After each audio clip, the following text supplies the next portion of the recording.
প্ৰথমবাৰৰ বাবে এইবাৰ নাপাওঁ আছোঁ দিয়া। হেল্ল' এভৰিৱান, সকলোকে স্বাগতম জনাইছোঁ মোৰ অন্য এটি নতুন ভিডিঅ'লৈ। আৰু এতিয়া মই যাবলৈ ওলাইছোঁ হাউলি। মই ৰখি আছোঁ আমাৰ ৰাস্তাৰ আগতে এখন বোলে বাছ আহে। প্ৰথমবাৰৰ বাবে এইবাৰ এনেকৈ যাম। বাৰে বাৰে প্ৰথমবাৰ কৈ আছোঁ, কাৰণ মই অকলে গৈয়ে পোৱা নাই হাউলিলৈকে। আৰু আজি যাবলৈ ওলাইছোঁ। মোৰ লাকটো ভাল আছিলে, আমাৰ সন্মুখৰ জেঠীমাও একেলগে পাঠশালালৈকে আহিছে। I have no idea what I'm going. কথাটো হৈছে যে মই আহিছোঁ ছাৰপ্ৰাইজ কৰিবৰ কাৰণে আমাৰ মিষ্টাৰ চৌধুৰীক। আৰু মই তেওঁক কোৱা নাই আহিম বুলি, কিন্তু এড্ৰেছটো মই জানো, কিন্তু অকণমান কনফিউজ লাগে, কাৰণ তাত দুটা তেল ডিপু। এতিয়া মই কোনফালে যাওঁ কোনফালে নাযাওঁ তেনেকুৱা লাগিছে। ঠেলাখন যে আছে আগৰ, এই আগৰ ঠেলাখনৰ ওচৰত এই গেঞ্জি পিন্ধা মানুহটো যে থিয় হৈ আছে তাতে আগত সেইটো।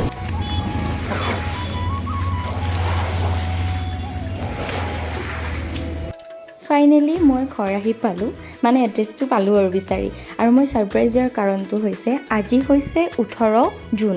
আমাৰ বিয়া হোৱা আজি 2 মাহ হৈছে। আপোনালোকে যদি আগৰ ভিডিঅ' চোৱা নাই চাব, যেতিয়া বিয়া হোৱা আমাৰ এমাহ হৈছিলে তেওঁ মোক ছাৰপ্ৰাইজ কৰিছিলে, আৰু এইবাৰ মই কৰিছোঁ। মানে তেওঁক নাহো কৈ আছিলোঁ, কিন্তু মই মানে আহি ওলাইছোঁ, আৰু সেইটো কাৰণে তেওঁ ৰিয়েকশ্যনটো চাওঁ আৰু। আহি পালোঁ ৰ'বা, চাওঁ ৰ'বা মাতৃ তাই নাই না।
বৰষুণটো একেবাৰে নকমাই হ'ল, আৰু এইফালে আমাৰ গোসাঁই ঘৰটো অকণমান চাফ চিকুণ কৰি আছে, যিহেতু অম্বুবাচী আহি আছে। আৰু এতিয়া ভাত হৈ গ'ল, আমি ভাত খাব বহিছোঁ। আৰু আমাৰ সদায় ভাত খোৱাৰ মানে ইয়াতে ডাইনিঙতে আমাৰ তাৰমানে আড্ডাটো ষ্টাৰ্ট হৈ যায়। ইয়াতে লেকচাৰ শেষেই হৈ নাহে আমাৰ।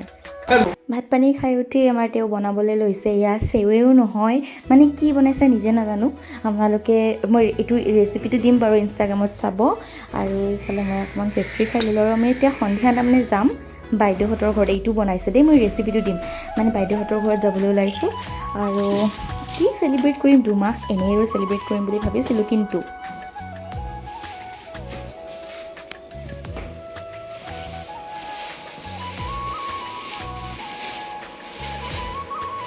কেক কিয় লাজ লাগে, বিৰাট লাজ লাগে এইবিলাক। তেওঁ তাৰমানে কেক চেক আনি একদম উৎপাত। মোৰ এইফালে কেক কাটিবৰ কাৰণে লাগে লাজ। এতিয়া আমি বাইদেউহঁতৰ তাত যাম, তাতেই মানে এনেই অকণমান সৰু সুৰাকৈ আমি আমাৰ 4টা মা দেউতা তেওঁ মই আৰু বাইদেউহঁতৰ ভাগিন দুটাৰ লগত এনেকৈ সৰু সুৰাকৈ চেলিব্ৰেট কৰিম আৰু। এতিয়া যাবলৈ ওলাইছোঁ।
তেনেদৰে আমি সৰুকৈ আমাৰ 2 মাহটো চেলিব্ৰেট কৰিলোঁ বাইদেউ ভাগিনহঁতৰ লগত আৰু তাৰপাছত গুচি আহিলোঁ আৰু তাৰপাছত বাৰু মই 2 দিনমান থাকিলোঁ কিন্তু মই এইটো একদম আহাৰ দিনাখনৰ ভিডিঅ'টো ইয়াতে লগাই দিছোঁ যিদিনাখন মই মানে আহিবলৈ ওলাইছোঁ বেগটো দেখোন মই কাপোৰ হেৰি কৰি থলোঁ কিন্তু যাতকৈ আহাতকৈ বেছি ওজনহে হ'ল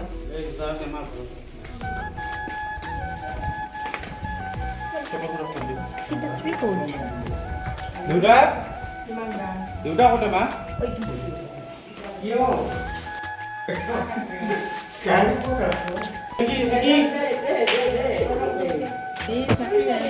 ইও যাব পাৰিব আগৰ টিকেট ল'লে কৰিবা আকৌ ল'লে যাবি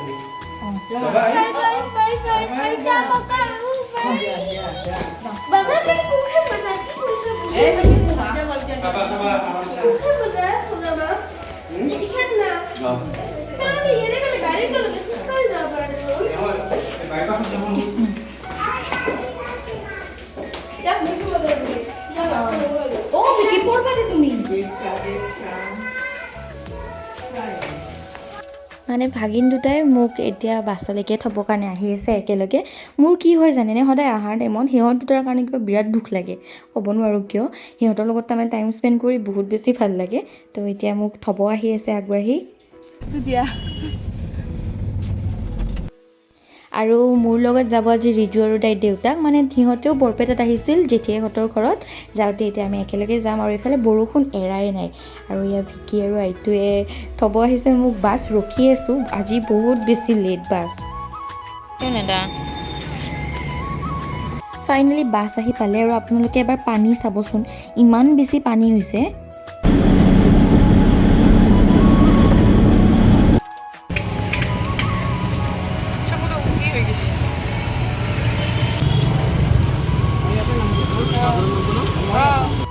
আৰু আমি ওদালগুৰি আহি পাই গ'লোঁ আপোনালোকে মোৰ ভিডিঅ'টো চোৱাৰ বাবে বহুত বহুত ধন্যবাদ মই মেমৰি হিচাপে এনেই বনাই থৈ দিলোঁ ভিডিঅ'টো আৰু আগলৈকে নতুন নতুন ভিডিঅ' আহি থাকিব তাৰ কাৰণে চাই থাকিব বাই